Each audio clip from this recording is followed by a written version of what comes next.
Here's a tweet from the president moments ago. The president of France, Emmanuel Macron, suggests building its own army to protect Europe against the U.S., China, and Russia, but it was Germany in World Wars I and II. How did that work out for France? They were starting to learn German in Paris before the U.S. came along. Pay for NATO or not.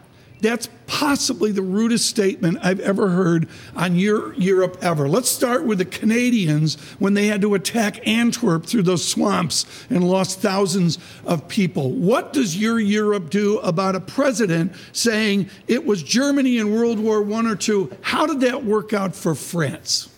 It's not the most polite. So I think if you look at what's going on in Europe, Macron came in, tried to really put in motion a number of initiatives to create some new momentum around bringing Europe together, right? The problem he's facing is that Merkel is weak. And we really have achieved very little in terms of concrete steps to sort of deliver something in Macron's vision, right?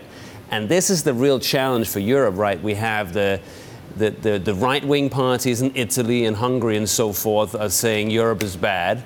And then we have some centrist forces, particularly in France, that are trying to tell a positive narrative, but they don't have anything concrete to hang that narrative on. And I think this is the real problem into this European parliamentary election next year, that what is the positive narrative to be told?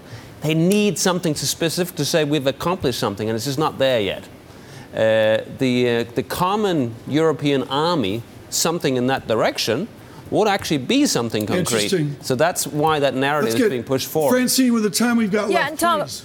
I know, just bring that tweet up, because actually we've been following here in Europe what French President Emmanuel Macron has wanted to do, and he's always said, look, we need a European army. So this is exactly what we didn't have during World War I and II, where they had the French army and the German army separate. This is a French president saying he wants one army also so that Europe feels more democratic and more united, more sovereign, Tom. So if we bring that tweet up, it doesn't I've got the really tweet make right that here, sense Francine. if you look at history, Tom. There you go. I mean, just extraordinary as well. How did that work out for France? I mean, we see this after the remembrances of World War I as well, and so much of this is getting towards a united Europe. Who has Mr. Macron's back? Well, so don't forget that the EU and the euro itself essentially was a political project, right? The reason all this was put in motion was the terrible, terrible memories from World War I, World War II. Yes. And in a way, having a common army would be like the final climax of that cooperation really finally sort of bearing some fruit.